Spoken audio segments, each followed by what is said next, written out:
Hi, this is going to be a brief discussion on how to send out, say, a client face sheet or information sheet to a facility to do something like register a client with that facility and let them know that you're going to come to visit. In this case, that can be done from two different places. You can do it if this client is in your system as a lead or as an account and contact. This particular video is strictly about how to do it as a lead. And I want to preface this with saying this is not the recommended way to do a lead, this face sheet from a lead. I would recommend that you convert them from a lead to an account and contact and do it from that point instead. So for that reason, though, I want to show you how you might do it, and then you'll see why it's recommended to actually do it a different way. But here's how you would do it from a lead standpoint. Tom is a lead that I have entered in. His father's name is Clarence.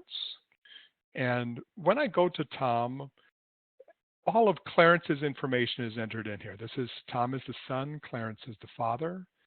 I've gone ahead and done had some discussions with Clarence, and so I know some of the items. I've entered in some of his information. And now what I want to do is send this off as an email to his information as an email to a facility.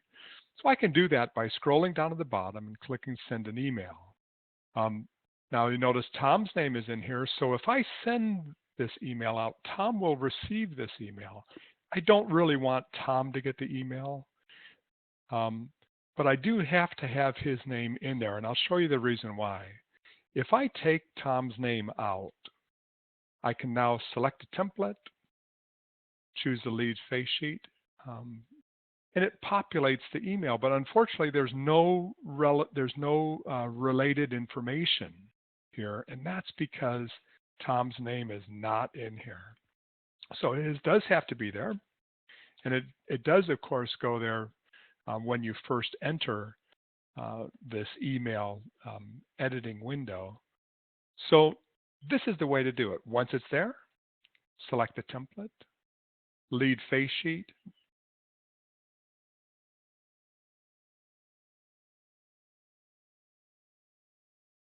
and there you notice that it actually does populate with all of Tom's information.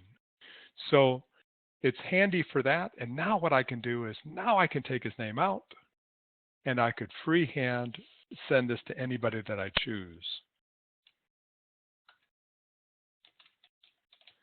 You could enter in this information. Now, the problem here is that when I take Tom's name out, and now let's say that's not a good email address, so I'm just going to say that I'm going to send this email. When I do send it out, it wants to have at least one address in there. I'll tell you what, let's just take this BCC out. We'll put it there. And now I'll go ahead and send the email. When I send it, that's great. That will go to my email address. That'll send out. But the other difficulty with doing this as a lead is that I get no record of that activity here in this lead. I don't show here that I've sent it to anybody. And by the same token, it will not show in the account that you sent it to. So you manage to extract the information, you manage to send it out, but you're unfortunately defeating any of the tracking ability that the CRM has. And that's one of the great strengths of this CRM, is that you can keep track of all of the things that you've done, sending emails, doing visits, etc. So in any event, that's how you do it from a lead.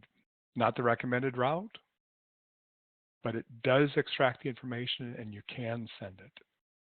Thanks for your attention.